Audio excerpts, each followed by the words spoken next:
बूढ़ा ब्राह्मण था। वह हर रोज पीपल सींचने जाता था। जैसे ही वह पीपल सींचने लगता था, उसी समय पीपल के पेड़ में से एक लड़की निकलती और कहती, पिताजी, मैं आपके साथ घर जाऊंगी। यह सुनते सुनते वह बूढ़ा ब्राह्मण दिन प्रतिदिन कमजोर होने लगा।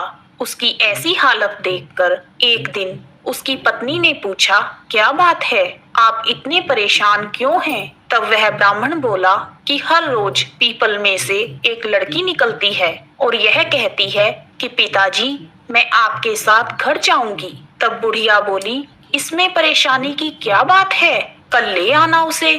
जैसे 6 बेटियां रहती हैं, वैसे 7वीं भी रह लेगी।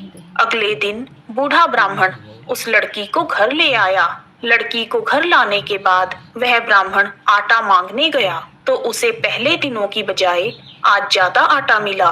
जब बुढ़िया आटा छानने लगी तो लड़की ने कहा, लाओ माँ, मैं छान देती हूँ। जब वह आटा छानने बैठी तो परात भर गई। उसके बाद बुढ़िया माँ खाना बनाने के लिए जाने लगी। तब लड़की बोली, माँ, आज खाना मैं बनाऊंगी। पर बुढ़िया ने कहा, तेरे हाथ जल जाएंगे बेटा, ना, तू नहीं बनाएगी। पर लड़की नहीं मानी और वह रसोई में खाना बनाने चली गई। उसने तरह तरह के व्यंजन बनाए और उस दिन पूरे परिवार ने पेट भरकर खाना खाया। इससे पहले वह सब आधा पेट भूखे ही रहते थे। जब रात हुई तो बुढ़िया का भाई आ गया और कहने लगा, बहन बहन, मुझे भूख लगी है, मैं तो खाना खाऊंगा।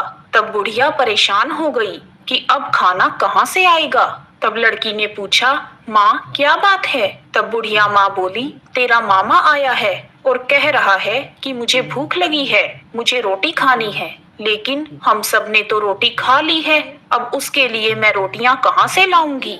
लड़की ने कहा, माँ, तुम चिंता ना करो, मामा के लिए रोटी मैं बना दूंगी। और वह रसोई में चली गई। उसने अपने मामा के लिए 36 व्यंजन बनाए और मामा ने खुशी खुशी भरपेट खाना खाया और कहा, मैंने इतना स्वादिष्ट खाना पहले कभी नहीं खाया। बुढ़िया ने अपने भाई को बताया कि आज खाना तेरी भांजी ने बनाया है।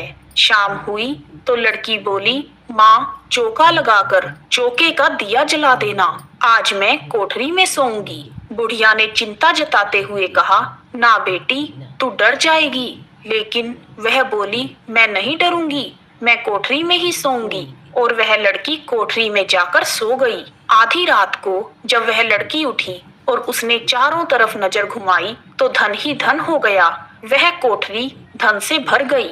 उसके बाद वह लड़की घर से बाहर चली गई। जब वह बाहर जाने लगी तो गली में एक आदमी सो रहा था। उसने रात को उस लड़की को जाते हुए देखा तो कहा, बेटी, तू कहाँ जा रही है? तब लड़की बोली, मैं तो दरिद्रता दूर करने आई थी, अगर तुम्हें भी दरिद्रता से छुटकारा चाहिए तो तुम भी करवा लो। तब उस लड़की ने उस आदमी के घर की तरफ देखा और उसका घर भी धन धान्य से भर गया।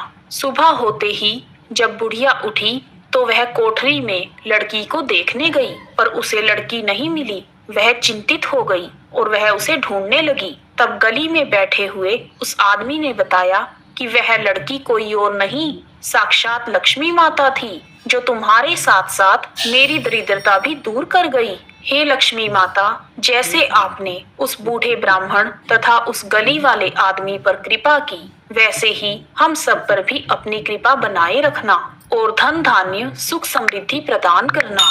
जय माँ लक्ष्मी, जय विष्णु भगवान।